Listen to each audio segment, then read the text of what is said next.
Welcome to another installment of the Goddess Keys, where we unleash and unlock the tools and the jewels to support us with returning back to our fundamental knowing and awareness that we are God, Goddess, all that is.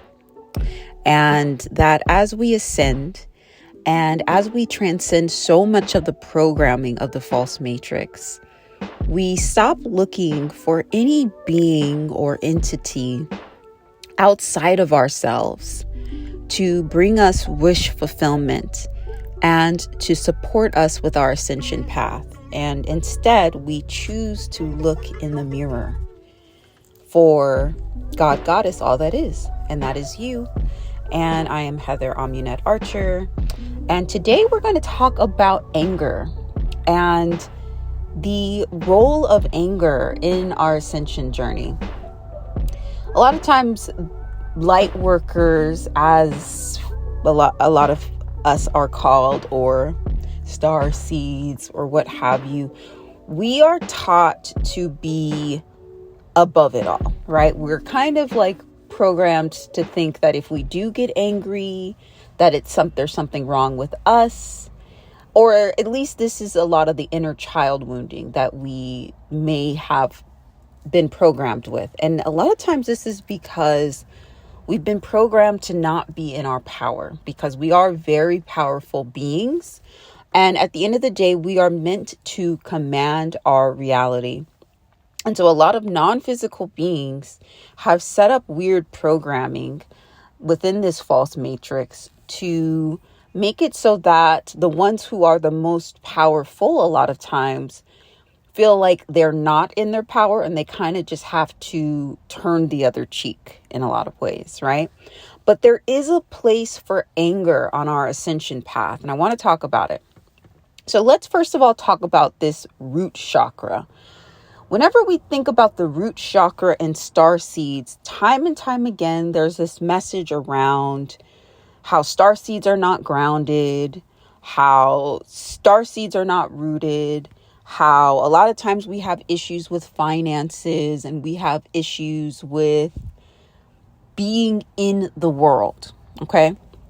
And I want to talk about that because a lot of folks who represent this role of being a starseed can sometimes have had issues of trauma in their upbringing, especially as it relates to the inner child. And for folks who have been studying the chakra system at all, I'm sure you know that the root chakra is very much attached to a sense of security and stability. And a lot of times when trauma happens, it can very much negatively impact the root chakra, okay?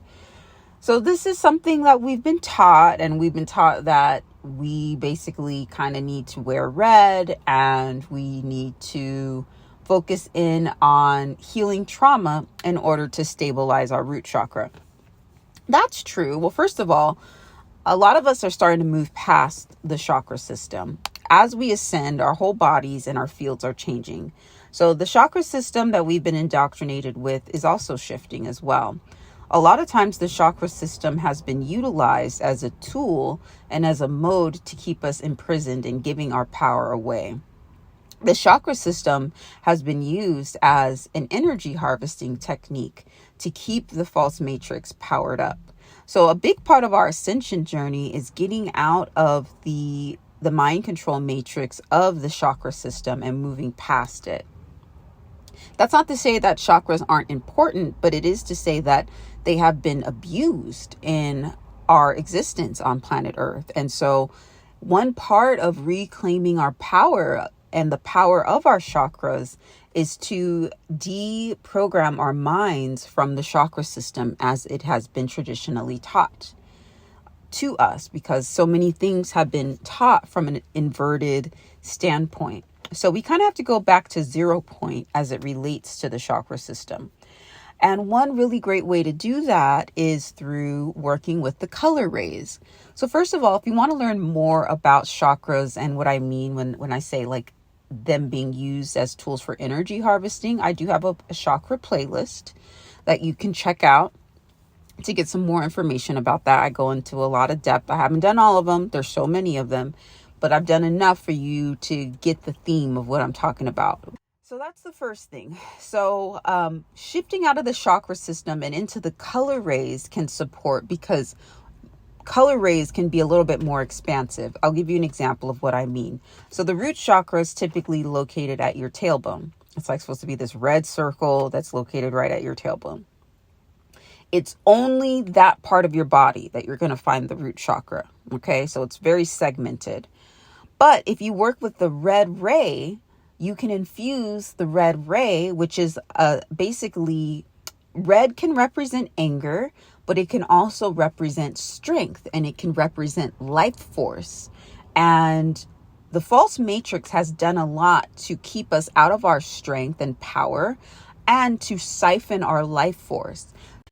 So the red ray is very important for us to claim our sovereignty. And it's also really important for us to embody forgiveness, because first comes red, and then the next color on the color spectrum is pink, which is the ray of forgiveness.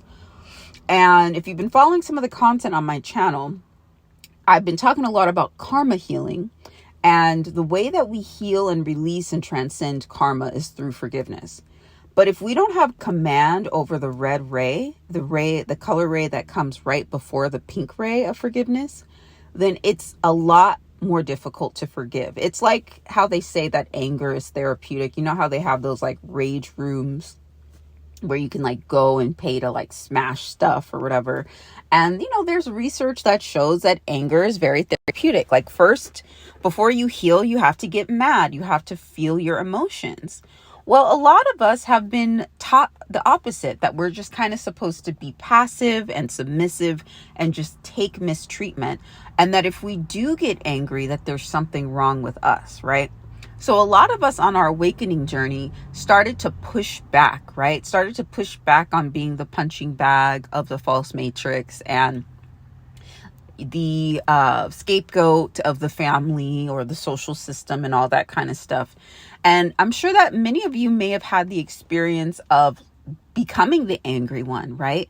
Becoming the one filled with rage. But what you found is that you became angry at certain humans that were projecting their stuff onto you. And that's a part of the journey. I'm not saying that that's wrong, but I am saying that I'm going to make the argument today that if there's any place to channel your anger, it's to channel it into the beings that you cannot see, that do not appear to the, third dimensional human eye, that a lot of times are working and operating through the people that you are angry with in the physical. So to find ways to channel your anger into the non-physical, and to do that by working with the red ray. So a lot of times, energy harvesting happens without our knowledge. We could be in a really crowded place. We could be at a concert or what have you. And some weird stuff can go down in the etheric planes. But one thing that you can do is imagine the color red around you to project this image to the non-physical realm of power, strength, and anger, because non-physical beings are actually really afraid of anger, because at the end of the day, the physical commands the non-physical. Even though a lot of times we think that the power is outside of ourselves, we are the embodiment of God, Goddess, and form. Okay, so we just need to remember and reclaim our power and uphold our boundaries. But I would argue that instead of doing that from the physical, do it from the non-physical. And the physical commands the non-physical. And then as you do that in the non-physical, then what you're going to notice is that your physical reality changes, and the people that you are interacting with interact with you completely differently. So you don't necessarily have to pop off at them. Okay. And this is all about reclaiming the red ray and reclaiming our power. It's okay to get angry. It's okay to project power within our energy field, but it's just, who are we doing it with, I think, is something that may be strategic to consider. Okay, so I am going to pause there. I know I just kind of unpacked unpacked a lot there as it relates to this topic. So I'm going to read a segment from Aligning with Earth on anger and the red ray and how we might be able to utilize this. So if you are somebody who has had root chakra issues, this is definitely for you. The red ray is a way to reclaim your power. I'm going to say that you may not ever reclaim your root chakra, because I actually tend to think that the root chakra was used and developed as an energy harvesting tool. Okay, so it was never meant for us to be in our power. It was a way for us to be siphoned and for certain beings to siphon from others, right? So there's certain beings, it's like the bullies on the in the schoolyard, right? You know how you got there's certain bullies that are big, and they may not be like the smartest ones or the most talented ones, but they're the most aggressive ones, and they kind of dominate on the schoolyard. I would say it's the same thing as it relates to the non-physical plane. All right. So a lot of beings, or just the power dynamics of the false matrix in general. So a lot of beings have gotten away with stripping others of their power, stripping others of their energy, and puffing themselves up to appear larger than they are, to appear more powerful than they are, to appear more talented than they are. And a lot of times they've been assisted by beings in the non-physical realm who are basically attempting to thwart the ascension of humanity, because if humanity ascends, then they lose their power. Because in order for humanity to ascend, we need to reclaim our power. And a lot of times that means we're reclaiming our power from false gods in the non-physical. Okay. So let's get another perspective. Okay, so it says a state of harmlessness requires initiates to take full conscious responsibility for every thought that they have, every action that they take, and every other being that they interact with. The full conscious responsibility is not limited to the physical plane interactions, but also to all soul-related interactions that occur on any conscious, subconscious, or unconscious plane of reality. Many may equate a state of harmlessness with powerlessness. A state of harmlessness is not powerless by any means. A state of harmlessness does not include the thought forms of martyrdom or victimization. Okay, so a lot of times we've been taught that the people who are harmless are the ones who are the weakest. That has also been a program in our society to keep us out of our power. It says earth plane distortions about spiritual beings often include the thought forms of non-violence and non-anger. If initiates maintain a completely non-violent, non-angry stance in their ascension process, they will most likely not survive physically due to the level of abuse and attack directed upon them from forces of the dark that have prevailed upon earth for so very long. Now, this is all happening in the non-physical. We can't see it, but eventually it manifests in the physical. So the sickness, the abuse will manifest in the physical, but any dynamic that you're experiencing in the physical started in the non-physical. Okay. It says the concept that non-violence and non-anger is required in order for one to be spiritual is a thought form that has been perpetuated by the Kumaras themselves. So the Kumaras, I did a video called how Earth became a prison planet, and I broke down what the 7 planes of the Kumaras are. If you're interested in soul retrieval, if you're interested in reclaiming your power from false gods, I would definitely check out that video because it goes into depth about that.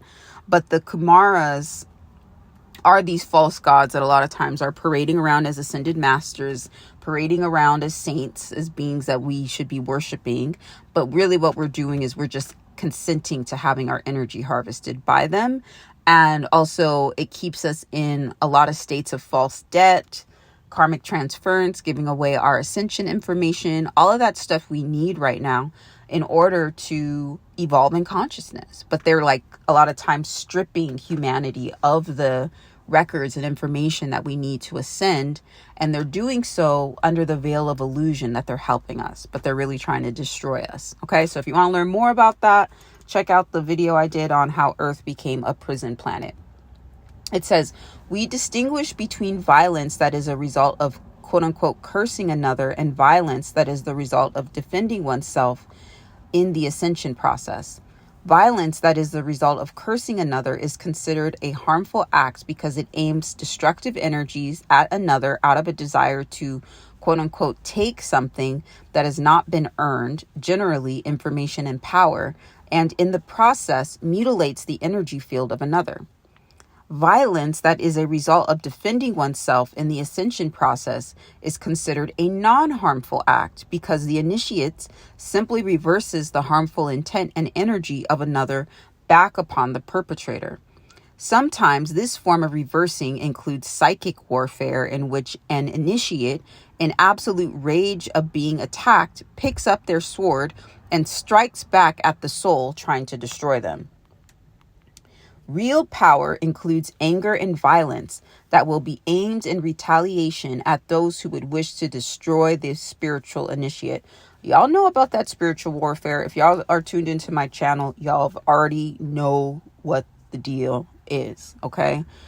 I'm saying here that, like, yes, there might be people in your life that are your antagonizers, but they are only the representatives of these non-physical beings. And so I'm saying, like, if you're going to wow out on the non-physical, don't wow out on the physical. Okay. It says, as one retaliates in anger and reverses harmful energies upon others who wish to destroy them, the destructive entities eventually learn to respect the initiate's power, authority, and boundaries. Okay, so that's all psychic warfare. That's why we go into the unconscious realms. That's why we work to retrieve our soul fragments from a lot of places of destruction in the non-physical. That's why we reclaim our dream space. I'm going to be doing more content on that soon around like what goes on in the dreamtime realms. That's why we go in. That's why I have these videos and stuff on Patreon, these meditations, these affirmations. That's why I go in. Prayer warrior stuff is a real thing. Commanding your reality is a real thing, especially as it relates to these non-physical beings right now and where the earth is currently in its ascension process. So there's a lot of polarity games coming up, and if we don't command our reality, then our reality will be commanded for us. So if you are looking to ramp up some of these spiritual tools and to do so, like to become the spiritual warrior in the unconscious, and you're looking for some support, check out the Patreon, or also check out particularly the genetic path cutting, because we go into a lot of the ancestral stories that we need to alchemize in particular, because a lot of times these false gods and these non-physical beings are contracted to our ancestry, so just because we were born into a certain ancestry, we got to deal with these beings, right? Until we don't. Okay. So it says, within your creation, respect has been based upon violence and power. The more power and violence one has perpetuated, the more that one is respected. You can see this pattern in the very thought form of the human civilization. Only those countries that have the most dangerous weapons are respected by others. Peace is maintained by those who have the most powerful weaponry. This is not only true upon Earth, but throughout the many solar systems and galaxies of your creation. As long as initiates are a part of the distortion of this creation, they must play the game by the rules of the distortion until all beliefs that manifest such experiences are transcended. Initiates will each discover in their own way how to recover their power and their anger, and how to defend themselves against those who would like to prevent them from ascending. So if you have a being that you can't see them, but like, let's just, if you have a being that is trying to destroy you, at some point you got to defend yourself. If we're talking about a physical example, right? And there's like somebody who's literally trying to kill you, there is a certain thing that is called self-defense, right? Where to save your life, you get to defend yourself. Okay. What about in the non-physical plane? If you're a spiritual warrior, that there's a lot of that other stuff that's happening. There's a lot of stuff that non-physical beings are doing through dream manipulation, karmic manipulation to get you to manifest your own demise. At some point, self-defense is a must. That doesn't mean that you need to fall in consciousness, right? And we are here to be polarity integrators. We are here to dance between the shadow and the light. The idea is to get to a point where we are at peace. But in the meantime, we got to kind of battle some gnarly forces to get up out of our energy field, okay? And a lot of times they only listen to anger. They only listen to like power, the red ray, you know, that mob boss. You got to like channel your inner mob boss. Like, I don't know if you have an archetype like that quote unquote bad girl, bad guy archetype, bad person archetype. If you think about the villain, sometimes, you know, we love a good villain, right? Like if you could channel your inner villain, who would it be? Don't channel your inner villain on humanity or anyone in humanity. A lot of them are just pawns, you know. Channel your inner villain into the non-physical realm. Like for me, this is so, it's kind of funny. My inner villain is always Nino Brown from New Jack City. And I know he was terrible in that, like, totally terrible, inexcusable, should not treat any human being like that. But if you need to get Nino Brown on some being, let it be these non-physical false gods that are trying to take your energy and basically get you to destroy yourself, and be constantly indebted, not just in this lifetime, but in lifetime after lifetime after lifetime. If there was ever an opportunity to be Nino Brown on any being, it would be that, you know? So a lot of folks who are on the spiritual path, y'all have swayed between both sides. You've embodied the shadow, you've embodied the light. You have that switch that can turn on and you can go to the other side. And many times you've turned that switch on and you've done it to folks in your family, or you've done it to friends or bosses and that sort of thing. And yeah, they were being manipulated through these non-physical beings, but I would suggest taking a little bit more of a 12th house approach, unconscious approach, like bring that into the unconscious realms with some of these beings, okay? And exert that force with the source of a lot of your strife in your life, because a lot of times these non-physical forces are causing a lot of the strife, right? And in our society, we're taught that, you know, if you can't see it, taste it, touch it, hear it, smell it, then it's not real. But we know that that's not true, okay? It says, as initiates transcend all beliefs in violence, the reversing of harmful thought forms will become an unconscious, automatic way of being, and initiates will no longer need to consciously reverse an attack that is sent their way. So we are ascending, right? Who we are right now is not going to be the same as who we are a year from now. We're going to continue to reclaim our power. We're going to continue to reclaim our gifts. We're going to continue to heal our ancestry, and we're going to evolve. But, you know, things are still sometimes like we still got to kind of do the push pull, right? You know, we have to really monitor our thoughts and really think like, is this thought sourced directly from me, or is it coming, or is it being projected into my field? We really need to monitor our reality. Like, is this reality something I'm specifically creating, or is this being projected into my field? Like, this is the spiritual warfare stuff, okay?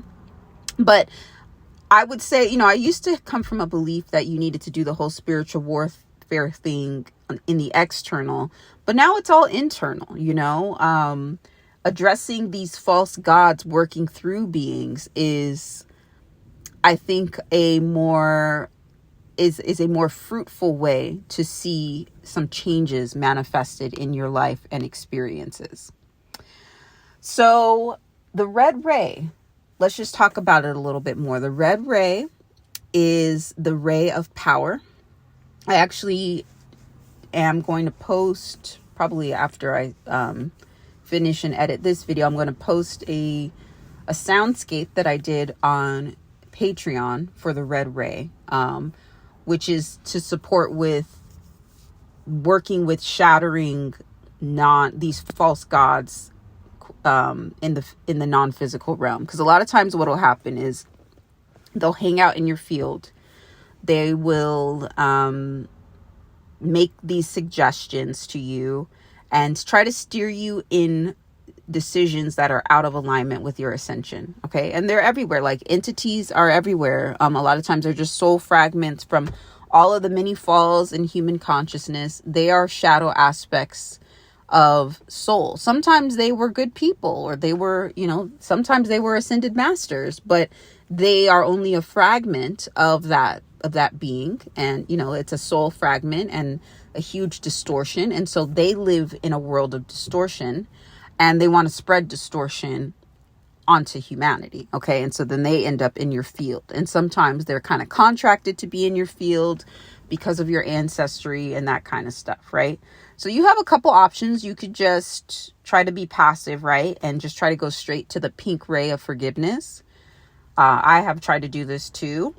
And, you got to be able to feel the full spectrum of emotions. So if you go to my color rays playlist, I have subliminals on each color ray, especially starting like the first 7 color rays. I go into other color rays too, but you basically want to start with all of those colors of the rainbow and make sure you have command of those color ray energies, because a lot of times those energies are going to help you alchemize some really karmic circumstances. And it's almost like a shield that you create to support you with remaining in your power. Okay. So if you want to just bypass red, then how you need red to make pink, right? So pink is about forgiveness. This is love, loving forgiveness. You need to be able to feel the anger and not be afraid of the anger in order to fully embody the red ray. And a lot of starseeds have been programmed to not process their anger. And what happens is, if we don't have command over over anger, what will end up happening a lot of times is other people will be angry at us in our physical reality, because they're basically projecting a subconscious version of ourselves that we've suppressed. So suppression is going to eventually come into our reality. The anger will come into our reality, but if we're not comfortable with feeling anger and embodying anger when we need to, then other beings will project it at us. Okay, so having a command of the red ray means having a command of anger, and it's also about asserting boundaries. Okay. And once we do that, once we feel the anger, you can just imagine that red is being alchemized now into pink. And the pink is forgiveness. Like, once you've felt the anger, and it's the same thing with any trauma that you're looking to transmute, a really old karmic story or karmic wound, you need to feel that injustice sometimes first, right? And you light it up with red, and it almost like loosens up that wound. And then you bring in the pink ray of forgiveness to support with dissolving the wound. Okay. So there's a whole alchemical process that's happening with the color rays. All right. And so this is why a lot of starseeds have not felt rooted, have not felt comfortable in their root chakra, because we've been bullied for many, many lifetimes to basically give our power away. So it's not spiritual to not feel angry or to bypass anger. Okay. However, I would say, I'm going to say it again, make sure that the anger is going to the right beings, right? It may not be your next door neighbor who's cussing you out. Maybe that's not the being that you project the anger. Maybe it's the entity surrounding that next door neighbor that is working through that next door neighbor in that particular interaction. Okay. So this is some kind of like spiritual samurai type stuff that we're moving into. Okay. So all that to say, I have a soundscape on my Patreon that goes into basically doing a visualization activity where you listen to the soundscape, and it has some of the sounds which is infused by the red ray, and you have a visualization activity to support you with like shattering any false gods within your field. Because if you command any beings to leave your field, they must do so. The physical commands the non-physical. Okay. Always remember that. The physical commands the non-physical. If they're choosing to hang out in your field, then you get mad and you work on shattering them. Okay. So if you want to learn more about that, check out the Patreon. So work with the red ray. If you're with a lot of people, right? If there's a lot of energies around you, and, a lot of stuff can happen when there's a lot of energies around you. So work with the red ray for that. And and so I'm going to keep it there. It's okay to see red. Okay, it's okay to bring out your inner mob boss when you need to, your inner Queen of Swords, or Queen of Wands if you need to at certain times, because at the end of the day, like, you have to be so protective of your power and information. So many of these beings have been living high off of the hog on our genetic records, our energy, and more people are starting to wake up to this, and it's only going to become more and more obvious what I'm saying. Okay, but a lot of folks are waking up to this and seeing behind the illusion of the false matrix. And so reclaiming anger, reclaiming your boundaries, reclaiming your power, and reclaiming the red ray is a part of your ascension process. So if you're interested in working with me on a one-on-one basis, I have my contact information below. You can reach out to me for some of the coaching packages that I'm offering, as well as I do have an Ascension 360 community on Patreon where there's like a phone consultation once a month on a more affordable basis for folks. And yeah, there's a lot of different ways to engage with me depending upon where you're at. Yeah, reach out to me if you are seeking additional assistance. But at the end of the day, always remember, y'all, that you are the key. Until next time, bye.